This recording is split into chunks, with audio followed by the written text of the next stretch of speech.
Va ora in onda La chiusura delle borse, realizzato in collaborazione con Il Sussidiario.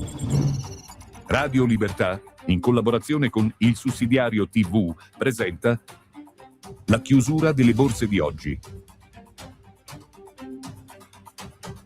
Buongiorno, ecco gli ultimi aggiornamenti dai mercati finanziari. Una giornata oggi martedì che ha visto, a parte l'esploit di Tokyo, che ha visto la borsa, l'indice Nikkei di guadagnare oltre 2 punti percentuali.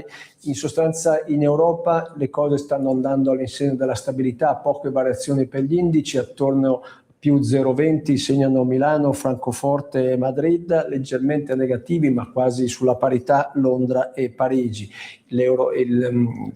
L'Eurostock europeo, l'indice europeo, segna un progresso modesto intorno allo 0,3%. Insomma, una giornata sostanzialmente senza grandi variazioni. Anche dai mercati americani i primi dati parlano di una giornata, in un avvio all'insegna della stabilità, l'indice praticamente vicino allo zero per il Dow Jones e il Nasdaq, leggermente più positivo per ora l'S&P 500.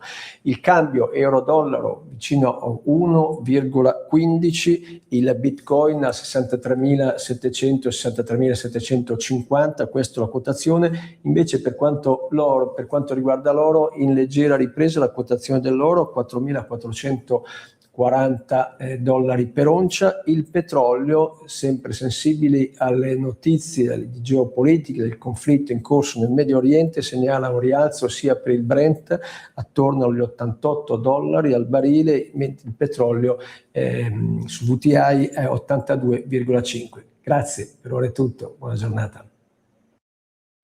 Avete ascoltato La chiusura delle borse, realizzata